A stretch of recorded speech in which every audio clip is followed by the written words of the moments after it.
जमशेदपुर में बॉलीवुड अभिनेत्री माधुरी दीक्षित के 98वें जन्मदिन के अवसर पर एक अनोखी पहल देखी गई। पप्पू सरदार ने पूरे विधि विधान के साथ 3 गरीब लड़कियों का विवाह संपन्न कराया। पप्पू सरदार ने कहा कि 22 अप्रैल को पहलगाम में आतंकियों द्वारा बहनों की सिंदूर को उजाड़ने की घटना के बाद मोदी सरकार और भारतीय सेना ने पाकिस्तान और पूरे विश्व को सिंदूर की ताकत दिखाई थी। इसी सोच के साथ उन्होंने आज इस खास मौके पर कुछ बहनों के मांग में सिंदूर भरवाने का काम किया और केक काटकर माधुरी दीक्षित के लंबे आयु की कामना की। इस अवसर पर पप्पू सरदार ने कहा कि माधुरी दीक्षित के फिल्में और उनके अभिनय से प्रेरित होकर उन्होंने इस अनोखी पहल को शुरू किया। उन्होंने कहा कि समाज में ऐसे आयोजनों को सकारात्मक संदेश जाता है और लोगों को प्रेरणा मिलती है। माधुरी दीक्षित के जन्मदिन के अवसर पर आयोजित इस कार्यक्रम में जमशेदपुर के कई गणमान्य लोग उपस्थित थे। पप्पू सरदार की इस पहल की जमकर सराहना की जा रही है और लोग उनके इस कार्य को समाज के लिए एक बड़ा योगदान मान रहे हैं।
ये है कि हमेशा हम लोग नाच के गा के बर्थडे मनाते हैं, एंजॉय करके बर्थडे मनाते हैं। आज हम और तो हम लोगों ने सोच रखा था, जो अभी 22 अप्रैल को हुआ पहलगाम हमला हुआ, उसके बाद से दिमाग में आया था कि देखिए हमारी कितनी बहनों के सिंदूर उजड़ गए और हम लोग विचार बना के रखे हुए थे कि हम लोग उसके बाद से विचार बनाए थे कि जो हम लोग का प्रोग्राम है उसको हम लोग चेंज करेंगे।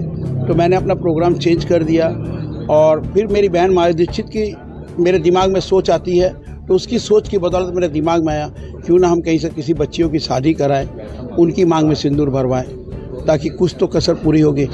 तब तक कुछ दिनों में सेनाओं ने और माननीय प्रधानमंत्री जी की बदौलत ऑपरेशन सिंदूर को मान्यता दे दी गई और हिंदुस्तान पूरा जानता है, सत्यवान सावित्री की कहानी के समय से जानता है कि सिंदूर में बहुत ताकत है। जब एक औरत की मांग में सिंदूर लगता है तो वो शक्तिशाली बन जाती है जी, तो उसकी शक्ति से हर कार्य पूरा होता है। आज जो भी हुआ है, अब सेनाओं में भी देख लीजिए, पहले माननीय प्रधानमंत्री जी ने महिलाओं को आगे किया, महिलाओं की शक्ति के आगे सब झुकते हैं। और मैं अपनी बहन माधुरी दीक्षित को मानता हूँ, जैसे हम लोग घर में चाहते हैं कि बहन को, भाई को, किसी के जन्मदिन पर उसको कोई तोहफा दिया जाए। मैंने कोशिश की है कि मैं अपनी बहन को एक छोटा सा तोहफा दे सकूं। उसे इतनी दूर बैठी है, उसे ये तो लगे कि मेरे भाई ने कोई अच्छा कार्य किया है। मैं यही कहूँगा और यही आप लोगों से कहूँगा। उम्मीद लगाता हूँ कि मेरी बहन अगर इस चीज़ को सुनेगी, देखेगी, उसे ये पसंद आएगा कि मेरे भाई ने एक अच्छा कार्य किया है और मैं उससे वादा करता हूँ कि मैं अच्छा कार्य करूँगा।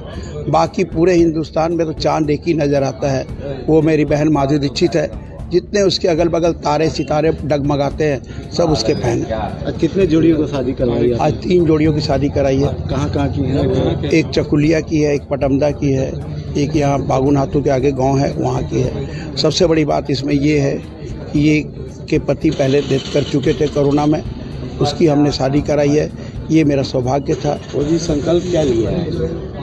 संकल्प यही लिए कि जीवन में कुछ और अच्छा कार्य करेंगे और जब तक सांस चलेगी तब तक करेंगे। सांसों का तो पता नहीं कब थम जाए। इस तरह का कार्य करके कैसा महसूस करते हैं?